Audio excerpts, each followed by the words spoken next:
Welcome to Abea Academy, American and British English Academy. এই চ্যানেলে আপনি স্পোকেন ইংলিশ এবং টেক্সটাইল ফেব্রিক্স এবং গার্মেন্টস টেস্ট মেথডের সকল ভিডিও পাবেন।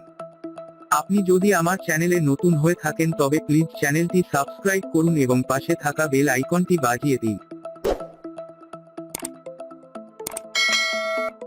আর যদি সাবস্ক্রাইব করে থাকেন তবে প্লিজ ভিডিওটিতে একটি লাইক দিন। আগের 5টি লেসনে আমরা 21টি স্পোকেন রুলস শিখেছি। আজকে আমরা আরো কিছু ইংলিশ স্পোকেন রুলস শিখব। আজকে আমরা হ্যাভ এর ব্যবহার শিখব এবং কিভাবে হ্যাভ দিয়ে ইংরেজি সেন্টেন্স তৈরি করতে হয় তা শিখব। তাহলে চলুন শুরু করা যাক। So, let's get started. Spoken Rule 22. Have বা হ্যাজ করেছি বা করেছো অর্থে তুমি কি এটা করেছো, সে কি এটা করেছে, আমি কি এটা করেছি। ইংরেজিতে এ ধরনের বাক্য তৈরি করতে হ্যাভ বা হ্যাজ ব্যবহার হয়। Structure 22. হ্যাভ বা has plus subject plus verb 3 plus object. Example. আমি কি এটা করেছি। Have I done this? সে কি স্কুলে গিয়েছে। Has he gone to school? তারা কি ক্রিকেট খেলেছে। Have they played cricket? তুমি কি টাকা পাঠিয়েছো। Have you sent money? Spoken Rule 23. Have বা হ্যাজ প্লাস অলরেডি ইতিমধ্যেই করা হয়েছে। কোনো কাজ ইতিমধ্যেই করা হয়েছে বোঝাতে হ্যাভ বা হ্যাজ প্লাস অলরেডি ব্যবহার হয়। Structure 23. সাবজেক্ট প্লাস হ্যাভ বা has plus already plus verb 3 plus object. Example. আমি ইতিমধ্যেই মুভিটা দেখেছি। I have already watched the movie. তারা ইতিমধ্যেই সেখানে পৌঁছেছে। They have already reached there. আমরা ইতিমধ্যেই ব্যাপারটা শুনেছি। We have already heard the matter. Rita ইতিমধ্যেই দুপুরের খাবার খেয়েছে। Rita has already eaten lunch. Spoken Rule 24.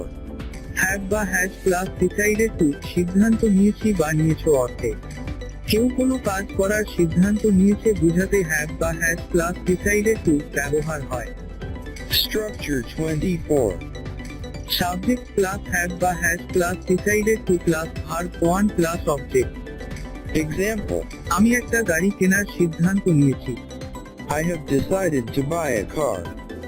Moon London যাওয়ার সিদ্ধান্ত নিয়েছে। Mun has decided to go to London.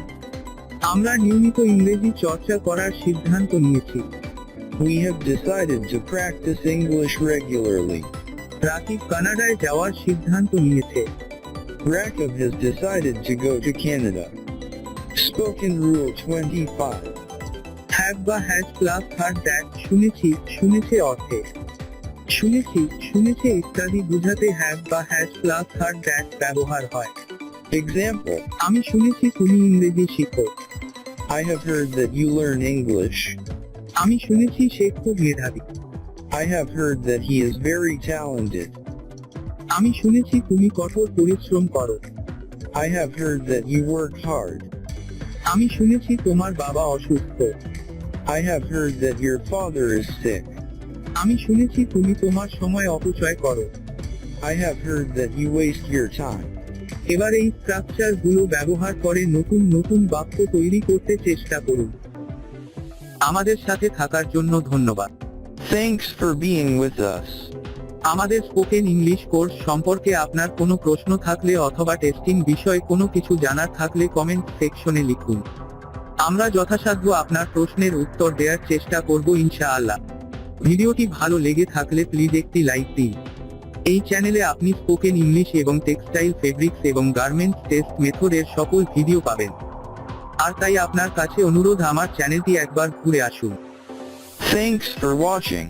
Please subscribe, like, comment and share.